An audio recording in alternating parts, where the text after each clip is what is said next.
Good evening and welcome to Nationwide on the network service of the Nigerian Television Authority. I'm Ayodeji Makinde.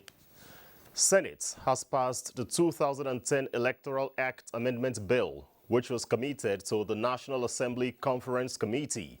This followed the approval of the report of the committee, which resolved that mode of voting and transmission of results shall be in accordance with the procedure determined by the Electoral Commission, and also approved direct primaries for political parties. It is imperative, Mr. President, distinguished colleagues, for me to point out that the successful harmonization of this bill is a process that started from the 7th Assembly through the 8th National Assembly and has now been completed by this distinguished 9th National Assembly. This bill is now ready for passage and presidential assent. I'm happy to say that most of what we call citizens' top priorities on the Electoral Act amendment, including the use of technology, has been addressed by this Electoral Act 2021. Those in favor that the Senate do approve the Conference Committee report on the Electoral Act number 6, 2010, say aye. Those against say nay. The ayes have it. Senate also confirmed the nomination of Abdulaziz Idris King and Mohammed Sani Baba as commissioners representing Kogi and Bauchi states in the Revenue Mobilization Allocation and Fiscal Commission. Recent coups in some African countries such as Guinea and Sudan threaten democratization process Africa has undergone in the past 2 decades. Guests on Good Morning Nigeria, while discussing avenues to securing democracy in Africa, say for Africa to attain the full dividends of democracy, African nations must go from just establishing governments to establishing governance in continuum. Daniel Aderiye tells us more. Democracy has become the most acceptable means of governance around the world. In Africa, however, factors such as political unrest, growing population and high unemployment rates has contributed to the reversal of democratic tenets in the continent. Guests on Good Morning Nigeria noted that stronger institutions rather than individuals will ensure the entrenchment of democratic values in the continent. The players and the actors and the political class are largely responsible for the undermining of democracy in our continent, but there's also a sense in which people have to fight back for that space, and that fighting back for that space is not happening sufficiently. The issue now is that the African leaders will have eyes that refuse to see. They will seal their mouth when, for instance, their counterparts are not doing well. Instead of calling their colleagues to order, they keep quiet. What we have here, one of those things that drive corruption and make people now want to cut corners, there, candidates, a presidential candidate is not required to deposit any money to run for an office. Compare that with what we have in Nigeria. To pick a form. Where to pick a form for president is 15 billion naira. Everybody is complicit in this. They enjoined democratically elected presidents to uphold their constitution to the letter and ensure the even distribution of the dividends of democracy to their citizens. In Abuja, Daniel Aderiye, NTA News. Now let's go over to the east of the Niger, where the Anambra State Supplementary Governorship election in Ihiala local government area held today with much improvements. Chinyere Fesi Okoye reports that the exercise was peaceful. In most of the polling units visited in Ihiala local government area, where the supplementary governorship election is taking place, the bimodal voter accreditation system BVAS is said to be functioning effectively as against what played out during the November 6 poll. The process was the best process I've ever seen because it was peaceful. We can see people, there is no crisis here. We are voting according to our conscience. No, there is no challenge. Everything is moving normal and peacefully. Though there were initial complaints of late arrival of electoral materials in some areas, leading to some electorate delving into economic activities, the eligible voters are full of commendation over the peaceful conduct of the election at the time of filing this report. With all eyes on the Ihiala local government supplementary election, the electorates are in high spirits that their ballots will count at the end of the exercise. In Oka, Chinyere Fesi Okoye, NTA News.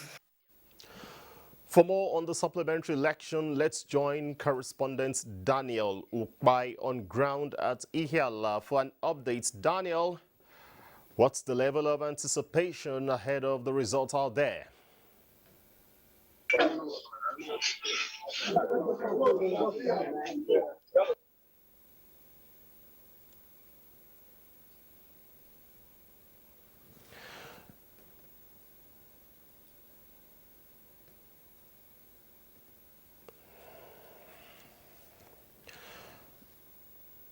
We seem to be having some challenges establishing contact with Daniel in Ihiala there. Well, let's still continue nationwide and tell you that President Muhammadu Buhari's address at the ongoing opening plenary of the COP26 Climate Change Summit in Glasgow harped on the need for rich nations of the world to back their talk with action, noting that greater efforts should be channeled towards assisting developing countries to meet their nationally determined contributions.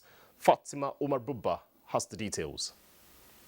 President Buhari's speech at the opening plenary of the COP26 Climate Change Summit in Glasgow, which centered on a number of issues affecting developing nations, indicted the rich countries for the world's climate change predicament.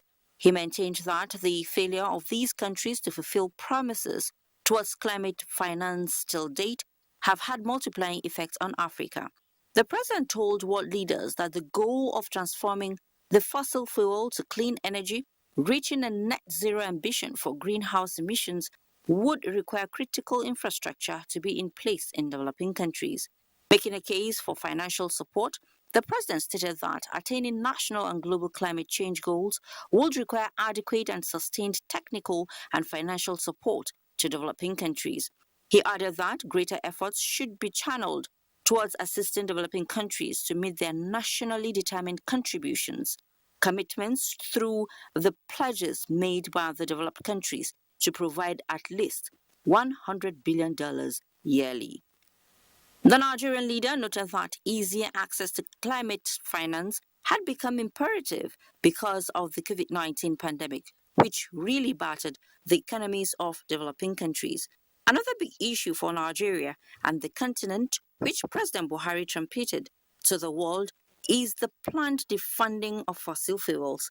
The president, who described the consequences of climate change in Nigeria as devastating, said his government has responded by encouraging significant investment in renewable energy in the form of hydroelectric and solar projects. According to the president, the Petroleum Industry Act recently passed into law is a blueprint that creates the opportunity and incentives for new partnerships to create clean energy. Nigeria is among a handful of African countries exploring nuclear power with a research reactor already operational.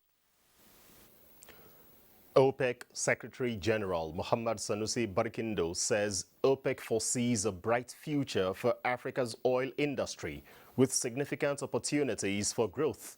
This is because the continent is home to 5 of the top 30 oil-producing countries in the world and several top gas-producing nations. Lydia Sampson reports. OPEC Secretary General speaking at African Energy Week in Cape Town, South Africa, says the world will continue to rely on Africa's precious resources in the long term in order to meet the rapidly rising global demand for oil and gas. Looking ahead from 2021 to 2026, he opined that it is projected that around 6.9 million barrels per day of new refining capacity will come online, mostly in the Middle East, Asia, and Africa. Africa's potential refining capacity is expected to start increasing in 2022 at 0.4 million barrels per day before reaching above 1 million barrels per day in 2026. We foresee a bright future for Africa's oil industry with significant opportunities for growth. The continent is home to 5 of the top 30 oil-producing countries in the world and several top gas-producing nations. The world will continue to rely on Africa's precious resources in the long term in order to meet the rapidly rising global demand for oil and gas. Many of these projects will involve petrochemical integration. The strong bonds between OPEC and Africa, Barkindo says, reflects the critical role that the continent will play in the future of the energy industry. He commended the African Energy Chamber for pioneering the event, which promotes the vision of making energy poverty history by 2030. In Abuja, Lydia Sampson, NTA News.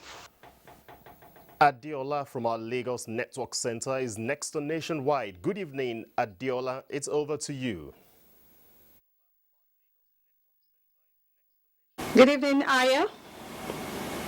The third mainland bridge is safe for vehicular movement as no section of the joint is either vibrating or shaking. Federal Controller of Works, Lagos State, Olukayode Popola, described the news making the rounds on the safety of the bridge as mere rumor. Abolade Salami reports. Sequel to the unverified news on the social media regarding the safety of the third mainland bridge, Federal Controller of Works took NTA News crew on a ride of the entire stretch of the bridge. To allay fears of motorists, the Controller of Works said repairs has been concluded on the bridge from Adekunle section to Adeniji Adele end. We got the news that was circulating by rumor mongers. I want to tell you that it's a fake news. We are on top of a third mainland bridge now. As I'm speaking with you, you can see that it's safe. We have driven to the end and then we came back to this point. There is no place where there is any, where the bridge collapsed or where there is any vibration or is shaking.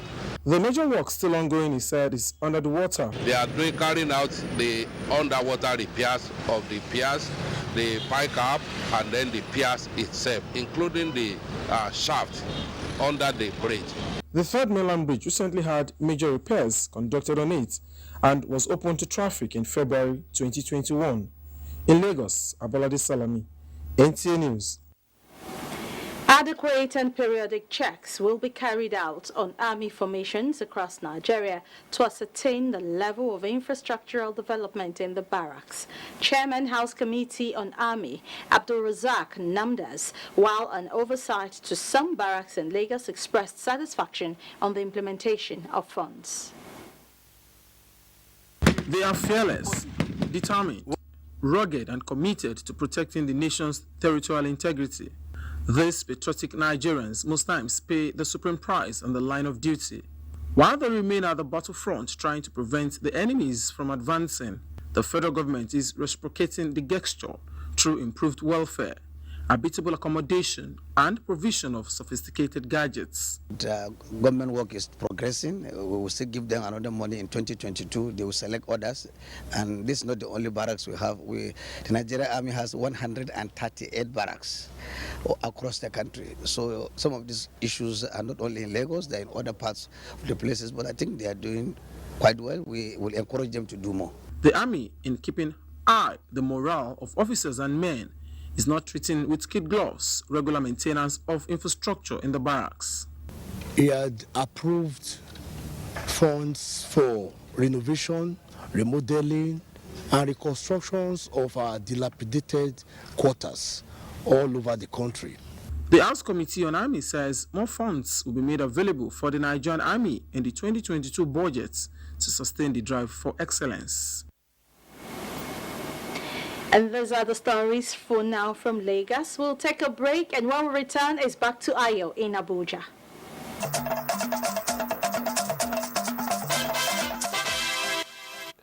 You're welcome back. Nigeria has developed a blueprint for the preservation and conservation of its forest ecosystem. Onengiye Fineface reports that the Ministry of Environment officially presented the blueprint, which is the National Red Plus Strategy document, to stakeholders at COP26 in Glasgow. Nigeria's National RED Plus strategy document is anchored on the general objective to reduce the rate of carbon emissions and enhance removals from the forest sector while creating benefits for resilience building and green economic development. To present to you the Nigerian National RED strategy document. Here.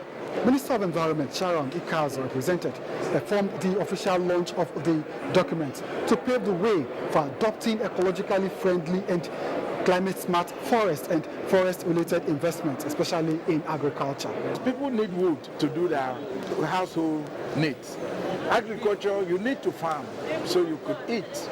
You need to mine so you could get some resources. But we are saying within the landscape, how do we connect to do it in a manner that the environment is not jeopardized? That's what this strategy is presenting. The strategy is initiated to address deforestation, improve forest and climate governance, attract incentives and enable equitable benefits from forest resources. In Glasgow, Scotland, Onengiye Fineface, NTA News. In a related development, Minister of Humanitarian Affairs, Disaster Management and Social Development, Sadiya Omar Farouk, says Nigeria's climate mitigation plan is responsive to the plight of vulnerable communities, but much more needs to be done to build their resilience. Again, Onengiye Fineface reports that the minister, while addressing participants at COP26, demanded global support to close existing gaps in climate disaster management. Climate change affects the environment and its biological diversity. But for the Ministry of Humanitarian Affairs, Disaster Management and Social Development, the impact on human lives and livelihood is most important. Addressing stakeholders at COP26 in Glasgow, Minister of Humanitarian Affairs says Nigeria has taken bold steps to mitigate the impact of climate change on the people. But to achieve the humanitarian element of adaptation, international intervention and support is required. The key point here is how to build resilience of these affected individuals once they are affected by disasters. And this is what the government of the country is doing. We have put in place different programs, structures, and systems to support this. Senator Hassan Gozo says the National Assembly has already provided the needed legal framework to this effect with the Climate Change Bill to give the executive the needed platform to achieve the nation's net zero targets by 2060. You see, when the bill is there, let the executive implement, while the individuals should also please give their own support, because it is for every one of us. It's not for an issue of a government agency or the legislature. The presentation also highlighted the role of non-governmental organizations, civil society, and the private sector, as well as individuals, to achieve the needed resilience for Nigeria. Onengiye Fineface, NTA News. Moving on, the Ministry of Works and Housing is engaging critical stakeholders in the housing sector with a view to floating a national housing bond. The engagement, led by the Minister of Works and Housing, Babatunde Raji Fashola, provided avenue for the aggregation of ideas to stimulate a vibrant housing economy in the country. Abdullahi Muhammad reports. Big-time players in the build industry, their partners in progress from the mortgage, and an array of top officers from the housing regulation sector listening to each other. The objective was to perfect a roadmap which leads to the floating of a national housing bond on the floor of the Nigeria Exchange Group. These, the Minister of Works and Housing say, will meet the funding gaps of the demand and supply sides in the housing sector. It may be real estate investment trusts. It may be the reform of the National Housing Fund itself. It may be tax credit schemes for housing. Indeed, it may be a sukuk. And it may be none of them. And it may be all of them. The hands of ownership here no doubt prepares a public-private partnership in the housing sector, which the National Mortgage Institution expects to multiply liquidity in the supply side. It's part of our 5-year strategic development plan. That the Honourable Minister is throwing his weight behind this noble endeavour is also very much commendable. The seed of the National Housing Band is sown with these gatherings, and it is expected that the initiative will see the light of the day soon. In Abuja, Abdullah Muhammad, NTA News. Let's go over now to Glasgow, Scotland, where NTA fine faces at COP26. NTA world leaders have made series of commitments to walk the talk in the race against climate change. But at the center of these commitments is the role of youth in climate action. Can you speak to this? Thank you, Ayo, for joining us here in Glasgow. I have to see young youth, are you climate activists here? What the truth of the matter is, indeed, world leaders have made commitments. Nigeria, too, made commitments to President Muhammadu Buhari, saying that Nigeria will meet its embassy and commitment to net zero by 2060. But then, away from the fact that these world leaders are very there are more people that are seen as standard of change, those that will actually take like the next steps for climate action to be pushed beyond the those that are old and gradually living in the state and the young ones who are going to face the impact of climate change are coming in. And we can activist to tell us how young people have been active in spreading the message of climate change and taking climate action as frontline participants. Yeah, thank you so much. Nigeria is one of those countries where young people are really demanding climate action and showcasing their action locally and international agenda like this conferences. But there's much to be done because right now we need finance like that of $100 billion. A sincere apology. I have to disconnect with NTA at the moment because of the audio quality of the conversation that's ongoing. Beaming the searchlights on who owns what in Nigeria's extractive industries will prevent revenue leakages, support businesses and attract investments. This was agreed upon at the launch of Opening Extractives in Nigeria, organized by the Nigerian Extractive Industries Transparency Initiative in Abuja. Benny Adams reports. In the next 5 years, government, companies, and civil society actors should have greater access to and use of comprehensive and reliable information about the ultimate owners of extractive industry companies facilitated through Opening Extractives. The statement of commitment from government, industry players, and civil society organizations signals the continuous lifting of the veil covering identities of owners of companies in the extractive sector, which stakeholders believe will reduce loss of revenues, insecurity, infrastructural deficit, and erosion of public trust. We applaud Nigeria's accomplishments in launching the Persons of Significant Control Register, and prior to this, developing Africa's first digital beneficial ownership register for the extractive sector. Making the registers count through constant interrogation, update and utilization of information and data contained in these registers to demand accountability are critical to the success of this campaign.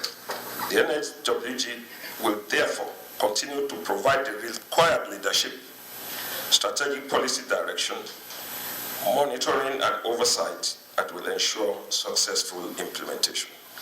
With the Company and Allied Matters Act and the recent Petroleum Industry Act already in force, the opening of the extractive industries to more transparency is seen as a platform to raise revenue for economic growth.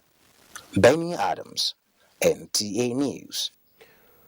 For more on Nationwide, let's join Ogochukwuka in our Benin Center. Good evening, Ogochukwuka. Very good evening to you, Ayodeji. Thank you for joining us. Some members of a gang of kidnappers alleged to be the masterminds of recent abductions in Benin are presently in police custody. They met their Waterloo when they had an encounter with a combined team of the police and vigilante during one of their operations. Goodluck Enaini has details. The suspects, 25-year-old David Ayobamide from Ijebu-Ode in Ogun State and 23-year-old Lucky Efosa of Oro Streets, 5 Junction, Benin City, were arrested after the Ugbowo Division received a distress call that some kidnappers had succeeded in kidnapping the occupant of some vehicles. 2 of their victims were rescued. Items recovered from the suspects were a ash and yellow colored car and a jeep. Told me to follow them, then I opened the back of my car and put me inside the boot. As I tried it, then the boot now open, I jump out and I find out that the place that they stopped, it was at the Lord Joshua. And I now started shouting, kidnapper, kidnapper. I alighted from the car to open the gate, and 3 armed men walked up to me, and I saw them. I dropped the key inside the compound because I've not opened the gate. One of them scaled through the fence, collected the key. Then as we were coming out, the other ones that were with me, they ransacked me. Anywhere you kidnap, the police will follow you, and the local vigilante will join force with the local vigilante will follow you to ensure that they are being arrested. The suspects are to be charged to court after investigation. In Benin, Goodluck Enaini, NTA News. Security matters. The kidnappers of our popular petrol dealer in Ado-Ekiti, Ekiti State, Alhaji Suleiman Akimbami, have been paraded before newsmen by the Ekiti State Police Command. The businessman was adopted in January this year. Ayodeji Ogunshaki reports. The police public relations officer Sunday Abutu said, aside the adoption of the petrol dealer in Ado-Ekiti, Alhaji Suleiman Akimbami in January this year, the gang is also responsible for the kidnap of the wife of the former Ekiti State Surveyor General, Mrs. Oshalusi Dapo, and the late Chief Abiodun Ajayi, who jumped down from their vehicle but later died in a hospital. According to the police spokesperson, the building used by the suspected kidnappers to keep their victims, located at Ajilosun area of Ado-Ekiti and Ayere Forest in Kogi State, were uncovered. During interrogation, the suspect confessed to be responsible for the kidnapping of one Olowo Bolaji in Ikuti, Ekiti. They also confessed to have kidnapped one Alhaji Suleiman Akimbami, a petrol dealer, who was kidnapped on the 10th of January 2021 in Ado-Ekiti. An accomplice, a middle-aged woman who usually supplied food for the kidnappers and their victims, was also paraded. The police spokesperson explained that 4 members of the gang are currently at large, while items including 5 locally made barrel guns, 13 rounds of live cartridge ammunition, India Ames and 1 Toyota Corolla car were recovered from them. From Ado-Ekiti, Ayodeji Ogunshaki, NTA News. And that's it from here. It's back to you in Abuja, Ayodeji. Thanks, Ogochikuka in our Benin Network Center. The use of threats and delays by airports operatives to extort money from passengers at the nation's airports is to be stamped out completely, as travelers are being urged to track the on-duty card of any operator or agent asking for bribe and report through designated points around the airports. This is part of strategies the Federal Airports Authority of Nigeria is adopting to arrest any act of indiscipline and extortion. Aviation correspondent Emmanuel Ayimero has the details. You don't want to wait online for your COVID test? No, pay this guy. You don't want to have your bags checked? Pay this guy. You want to cut the passport line? Pay this guy. The lady said to me, and she asked me for a bribe in order for me to enter the country. Viral Knowing videos that I of paid a lot of money to extortions get there. at the Murtala Muhammed International Airport, Lagos, have again been robbing off the gains that the introduction of the ease of doing business has achieved in the last 3 years. FAN says the challenges of delays occasioned by multiple checks that some operatives used to extort travelers was simplified with the ease of doing business, but found it way back, and the authorities are up to the task. All stakeholders must have their names prominently written on their shirts within our terminal or within our facilities. If you are caught with your name not written, it's another violation. You might lose your ODC. All violations, any and all violations recorded or caught, fine will escalate. It helps when you get the name and if you can get the agency so that we can go straight to where it matters. The SA to the President on ease of doing business, Dr. Jumoke Oduwole, further advised the people to download a feedback app to report anybody or agent found wanting of any act of indiscipline to undermine the system. Emmanuel Ayemiro, NTA News. The Nigerian Defense Academy, Kaduna, says contrary to social media reports, it is not in custody of an Air Force personnel, Sergeant Tosabo Solomon, who was allegedly involved in the recent security breach on the academy. A statement by the Academy Public Relations Officer, Major Bashir Muhammad Jajira, says NDA is a military training institution and not an investigative security agency. It therefore urged the public to disregard the misinformation, stressing that the perpetrators of the security breach on the academy architecture will soon be apprehended. Nigerian Communications Commission has again reaffirmed that the deployment of 5G network is safe for human health. The Executive Vice Chairman of the Commission, Professor Umar Garba Dambata, gave this assurance while defending the Commission's budget of year 2022 before Joint National Assembly Committee on Communications. National Assembly correspondent Dayo Ogunshola has the details. It is yet another session of budget scrutiny with the management of the nation's regulatory body in telecommunications appearing before the lawmakers. Shortly after the appraisal of the 2021 budget performance of the Commission, members of the National Assembly sought further information on some key policy directions, especially the deployment of the 5G network. Your school supports program and projects. The following schools have sent the list of their analysis to us, and we want you to ensure that the contractors are not paid until this is the There's concern of a particular high-risk and extremely damaging malware called Flubot. So maybe you can explain on that so that Nigerians will be assured that their safety is guaranteed. Professor Umar Dambata did not mince words as he clarified that there is no cause for alarm regarding the 5G deployment. The very one we are about watching is perfectly safe.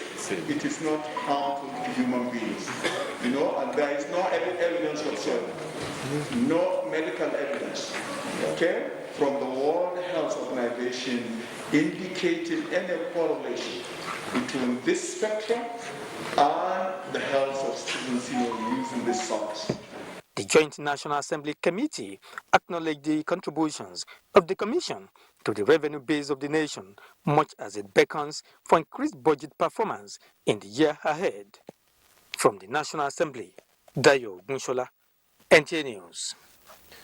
In a related developments concerned about what it's described as lack of modern security infrastructure in Abuja, the House of Representatives Committee has passed a resolution inviting the Minister of Federal Capital Territory to brief members. The issue raised under matter of urgent public importance by Deputy Minority Leader Tobi Okechukwu noted that satellite towns are equally lacking in infrastructure and alleged that indiscriminate allocation of lands in green areas is constituting a breach to FCT master plan. The House observed that some of these fallouts are the consequence of the absence of a full administrative structure.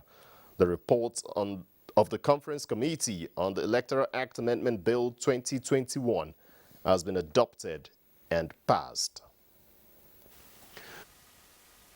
Federal government has made public its position on the review of the nation's vertical revenue allocation formula.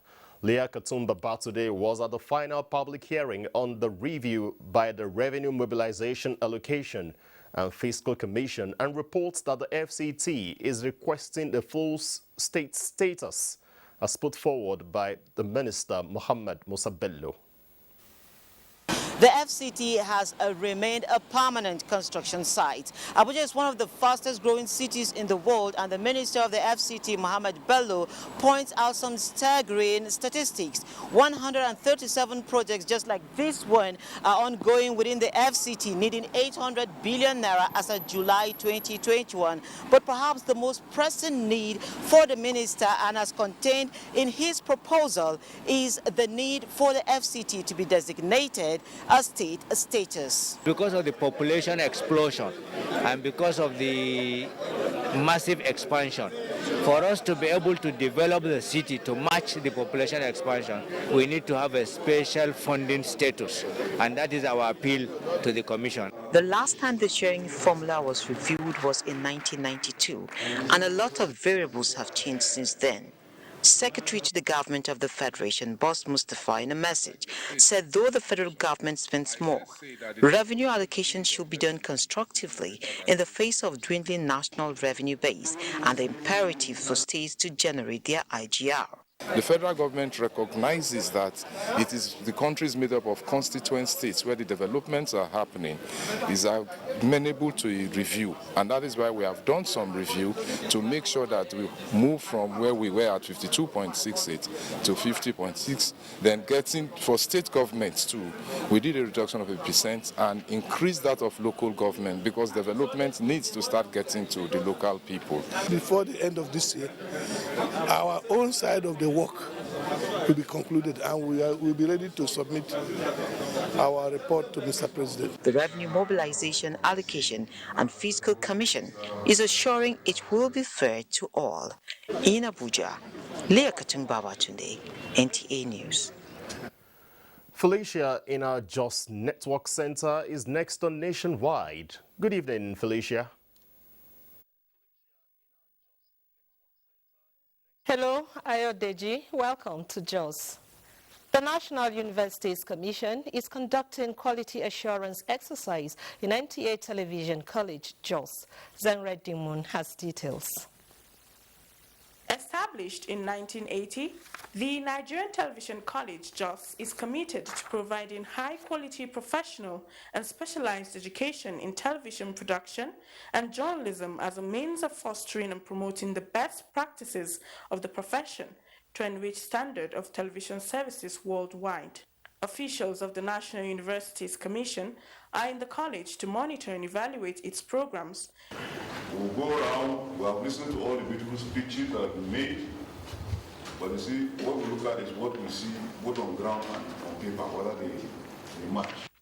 The monitoring team, led by Director of the college, Dr. Barnabas Bam, inspected the lecture halls, library, studio, power source, production unit, among others. The National University Commission has now come to evaluate the performance of the supervisory university, the parent university, Ahmadu Bello University area, to see whether the university is actually supervising the college as it is expected. This kind of exercises help us to become better and greater. We learned from previous accreditation exercises, we learned and took away some lessons from the last monitoring exercise. The college, which was first accredited in 2006, is affiliated to Ahmadu Bello University, Zaria. In Jos, Zenred Dimun, NTA News. Cancer is one of the disturbing health issues that has continued to attract scientific and humanitarian support in its management and cure. As a result, some stakeholders are carrying out awareness on the disease at the Jos University Teaching Hospital. Saadatu Mohammed Kafa reports. An estimated figure of 2 million women are said to have suffered from breast cancer in 2020 alone, with several deaths recorded while many live with ignorance of the health crisis. Stakeholders are deploying strategic communication to reach out to patients as well as vulnerable members of the society. One of the frontline organizations is the Esther Theoden Commemorative Foundation, reaching out to patients at the Jos University Teaching Hospital with cash and supporting the hospital with cancer management facilities. Cancer treatment is very expensive. As such, you need all public-spirited, good-spirited individuals to throw in their lot, to contribute, to chip in. Otherwise, the government or the hospital establishment are unable to do all that on their own. Management of Jos University Teaching Hospital commended efforts of the foundation for working with the oncology unit of the hospital to support its capacity in the treatment of cancer patients. They've sponsored the treatment of some cancer patients. Now they're donating the chemotherapy chairs that will be used in treatment of patients. High point of the event was the presentation of hospital equipment to the management of the hospital. There was also a health talk, which was earlier carried out by staff of oncology unit of the hospital to create awareness on breast cancer. In Jos, Saidat Mahmoud Kafa, NTA News. This is Nationwide. More reports in Abuja with Ayodeji after this break. Stay with us.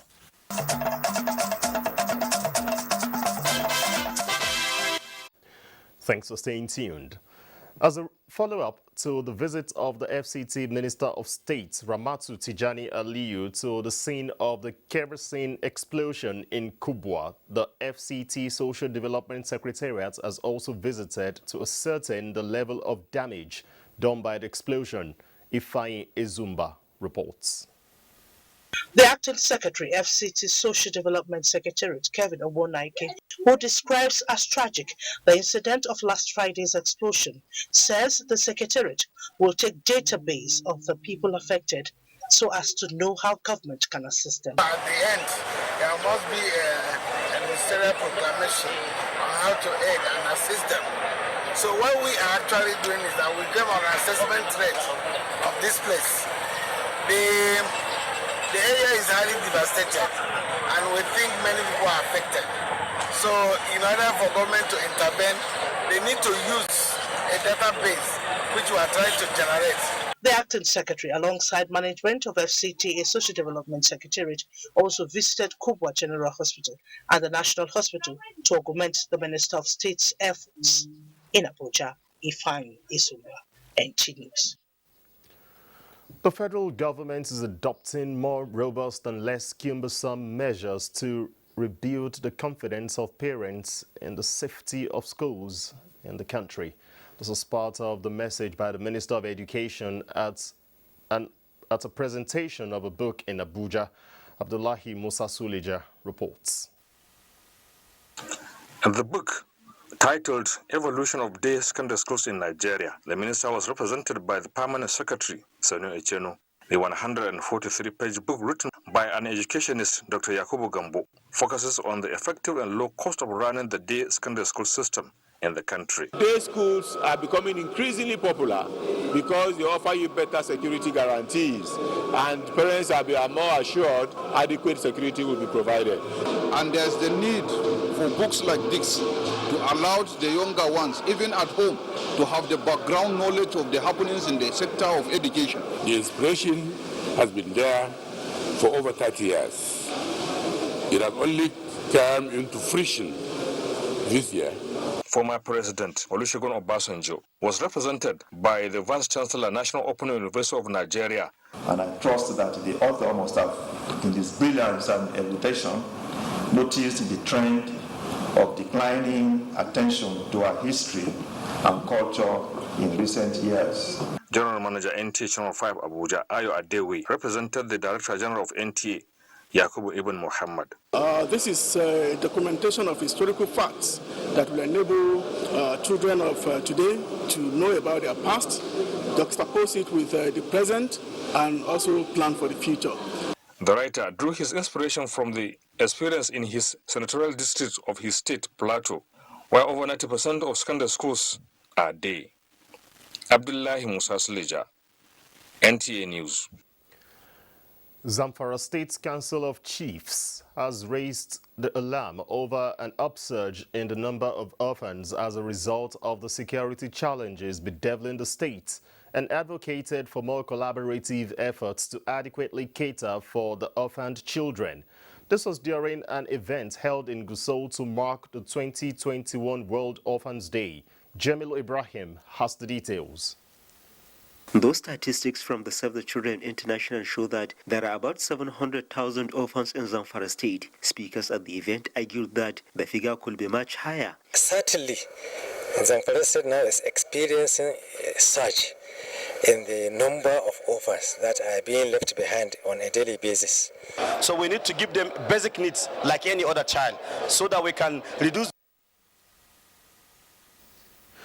The Nigerian Christian Pilgrim Commission is set for the 2021 pilgrimage to Israel and Kingdom of Jordan.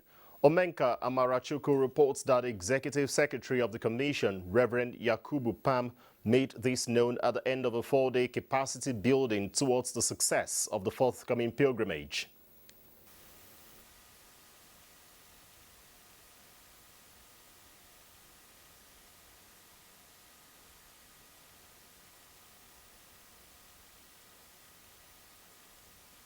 We are preparing for 10,000 pilgrims this time around, and we are really prepared.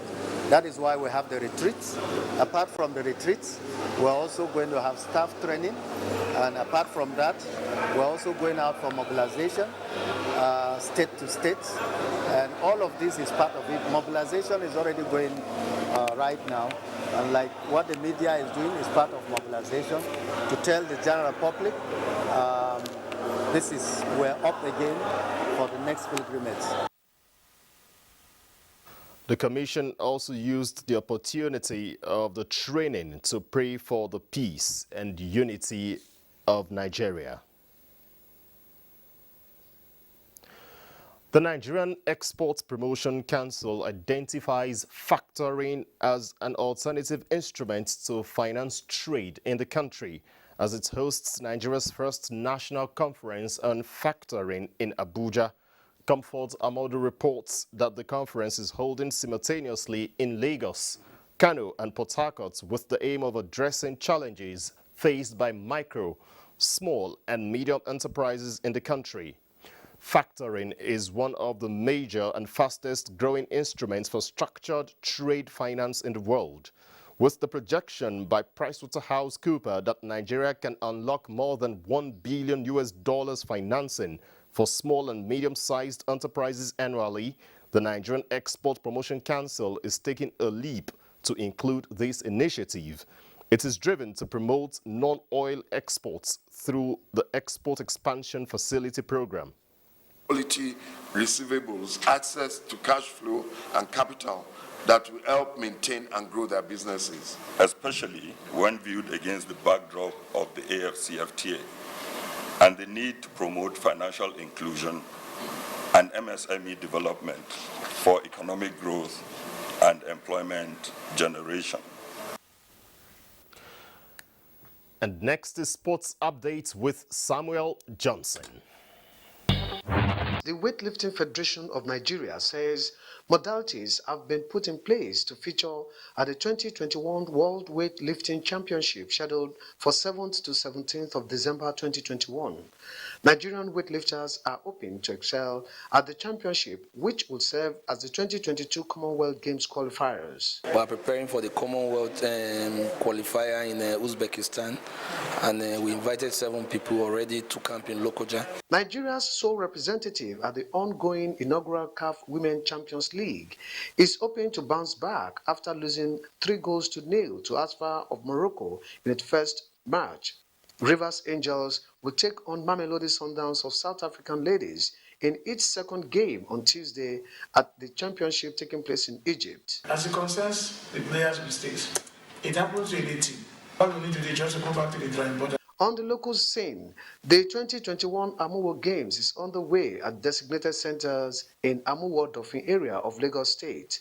The game's torch was paraded across some streets in the local government as dignitaries described the games as antidote to the challenge of grassroots sports development. Before you know it, the whole of the grassroots sports is going to get the attention it deserves. It's so inspiring.